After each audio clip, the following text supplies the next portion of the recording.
naman yun. Pero pumunta ako dito para awitan kayo kaso walang mikropono. Gusto ko sanang awitin sa inyo yung bagong awitin ko para kay Inday Sara at para sa mga Duterte.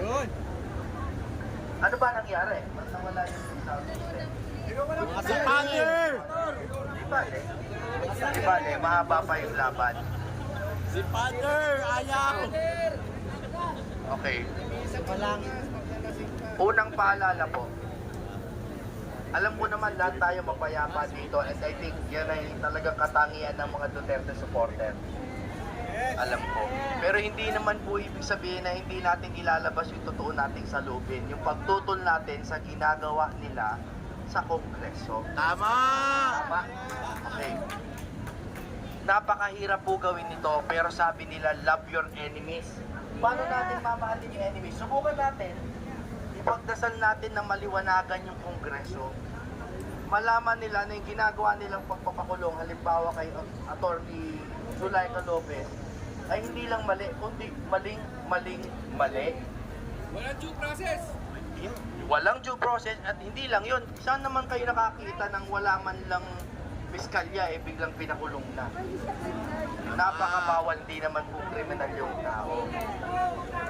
Pinakulong Pero ng convicted! alam nyo, hindi bali na. Total naman at least kahit paano nasolusyonan na ni Inday Sara. Kaya tayo nag-a-assemble dito kasi may mga susunod pang hearing, may mga susunod pang resource person. Tayo ay manawagan sa mga distrito nyo, sa mga congressman nyo, diretso nyo pong itag. Sabihin nyo sa kanila, wag naman nila gawin yun sa ating mga resource persons mula sa OVP at kung saan man, DepEd o kung saan pa man. Wala silang budget. Tama po ba? Ngayon, ito ba, kaya nyo talagang magpuyatan dito? Kaya! Kaya nyong araw-arawin to? Kaya! Hindi kami lang! Sa susunod, maghahanap ako ng paraan para magka-sound system naman tayo dito. Yun! Kasi pa, alam nyo, Ma'am MJ, tsaka Agent Morales at lahat po, alam nyo lahat, ang dati ko pang lengguwahe, bago pa mag-abogado o kung ano pa man, music. Napaka-importante po ng music para ipagbuklod-buklod tayo. Kaya para sa akin po, huli ko lang mensahe. Ako po ay susuporta sa inyo. Kung i-allow tayo ng munisipyo na mag-set up dito ng munting sound system, gagawan ko po ng paraan para mas makapag-usap tayo ng maayos. Dahil ang bigat nito mga ngawit ako dito. Hawakan namin para sa'yo! May pinakuha po akong konti, pasensya na kayo, mahirap lang ako. Alam nyo si Mocha, merong, ano yung tawag niya, cookie ni Mocha? Okay, meron akong pandesal ni Jimmy. Padating na po. Kala namin saging ni Jimmy. Baka MDRCB yan dumating dito.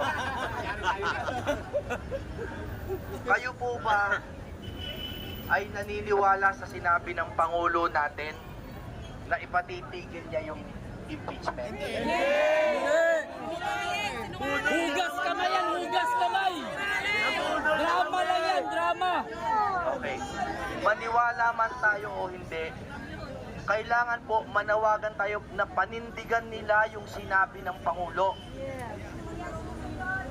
Alam ko, pero kahit na na makukuha natin na salita sa kanila, na para panindigan nila, gawin po natin, bugbugin natin ang social media, hindi lang po dito. Kasi ang totoo pong laban ngayon, sa totoo lang, kalsada at social media. Correct. Kailangan panindigan nila yun. Huwag nilang babaliin yun. Yun na lang po ang huling sinulit. Meron ba sila nun? Kaya tayo ay nagtitimpi pa dahil kahit papano meron din silang pinapakitang pagtitimpi.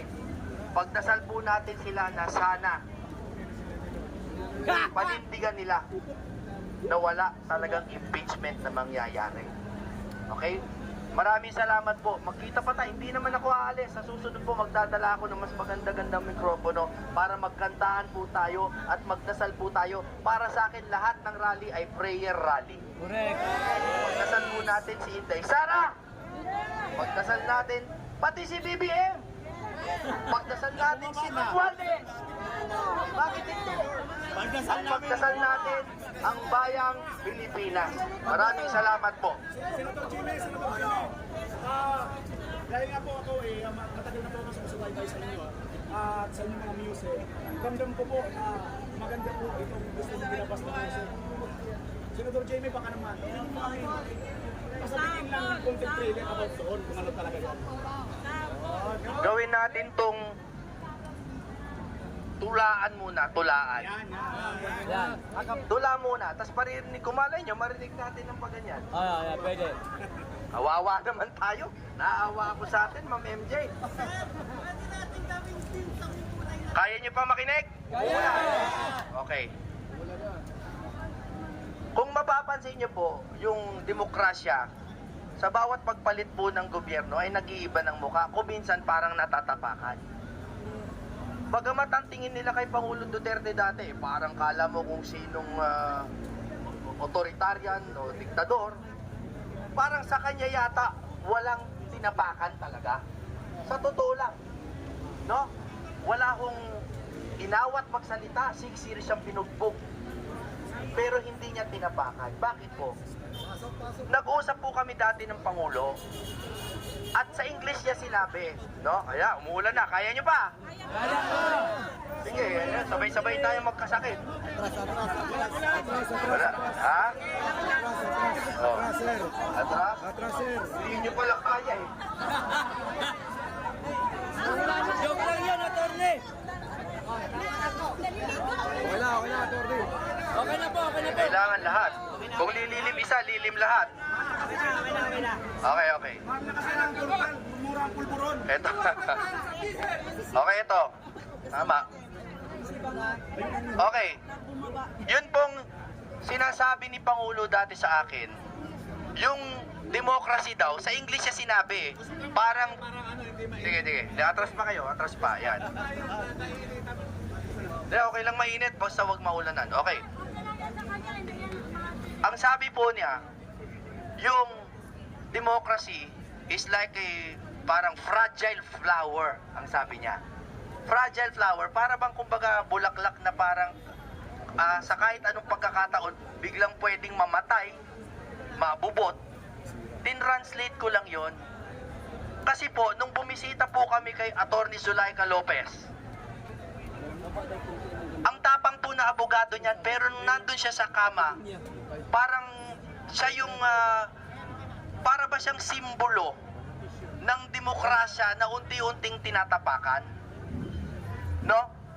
So, na-inspire po ako magsulat nitong Mahinhing Bulaklak. Yun po yung title, Mahinhing Bulaklak. May internet ba kayo ngayon?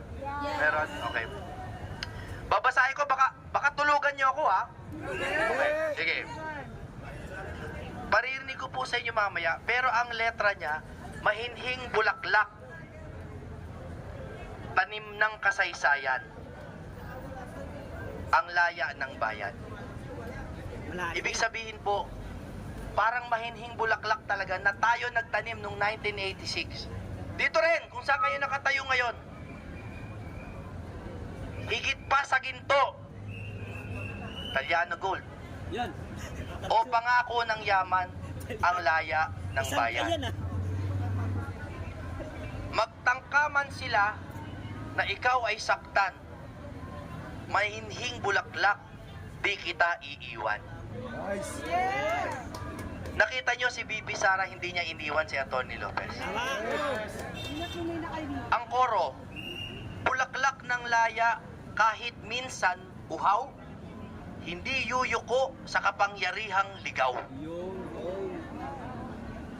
Diligan ng pag-ibig, liliman ng kagitingan, mahinhing bulaklak, di kita iiwan. Paririnig ko po ngayon sa inyo, bahala na, awang-awa ako sa atin eh. Pero malay nyo, madinig natin. Ano, subukan natin? Nakakaawa tayo.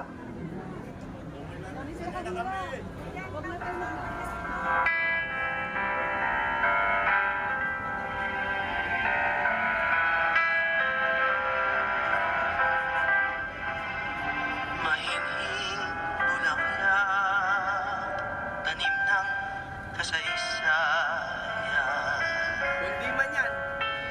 ang laya ng bayan.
mag ano tayo dito, makatulog kayo. bayan ko bago ko umalis. Sige po.